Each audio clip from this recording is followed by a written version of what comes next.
Kamu tahu orang-orang yang pinjol tiap hari untuk menutupi gengsinya? Ini yang mereka pengen dengar.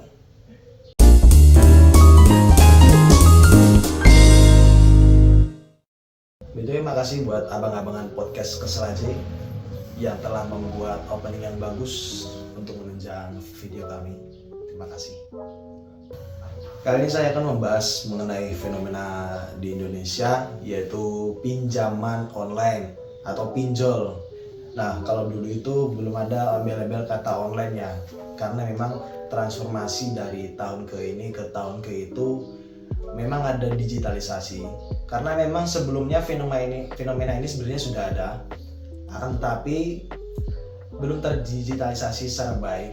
Jadi dulu itu kalau teman-teman tahu namanya pinjaman mekar kalau di desa-desa, nah itu pinjaman betul seperti itu, hingga pada tahun-tahun berikutnya pinjaman itu beralih mendigitalisasi menjadi pinjaman online yang seperti teman-teman ketahui sekarang.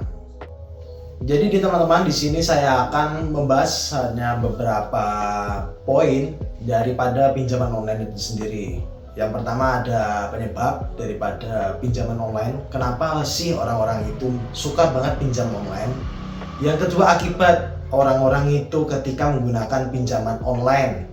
Jadi kita akan membahas 2 poin terkait hal itu. Jadi untuk poin pembahasan pertama kita ada penyebab bagaimana masyarakat itu gemar melakukan pinjaman online itu, faktornya apa aja sih gitu. Jadi ada beberapa faktor. Yang pertama gengsi, yang kedua ada faktor ekonomi, mereka terdesak atau segala apa. Yang ketiga ini mungkin agak lucu tetapi saya menemukannya beberapa kasus, yaitu tutup lubang gali lubang. Nah, dari ketiga penyebab tadi mungkin kita bisa dipecah sedikit.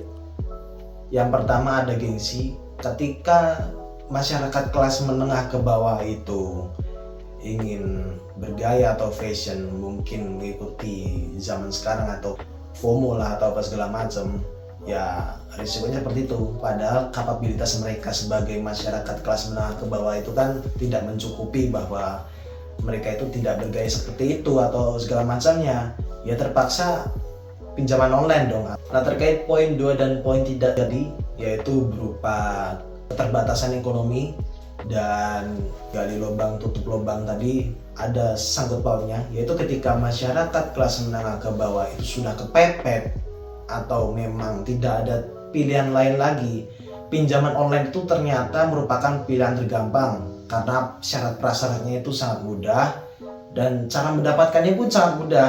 Media mereka juga gampang karena gampang sekali ditemukan juga di beberapa kancah media sosial. Nah, setelah dari penyebab kita beranjak ke akibat nih.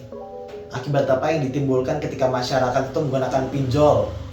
Yaitu yang pertama, masyarakat itu pasti sangat susah untuk membayarnya. Karena memang pinjaman online ini, apalagi untuk yang ilegal ya teman-teman, itu sangat susah untuk membayarnya.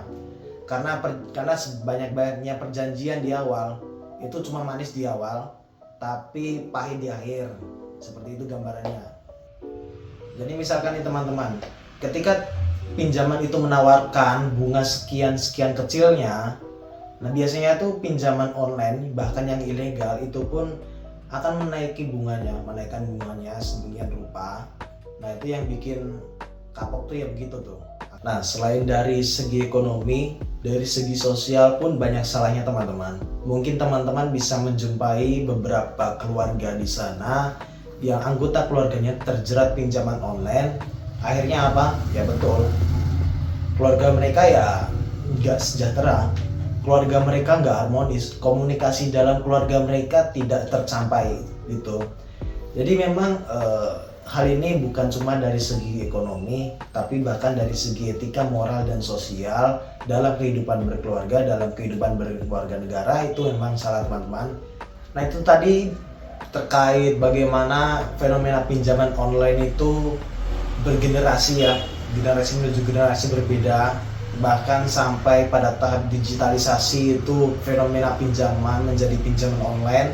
Penyebabnya apa aja dan akibat yang dirasakan oleh masyarakat itu seperti apa, baik dari segi ekonomi maupun dari segi etika, moral, dan sosial. Begitu saja dari saya, terima kasih sudah menonton dan ingat, jangan sembarangan pinjam ke orang-orang ya.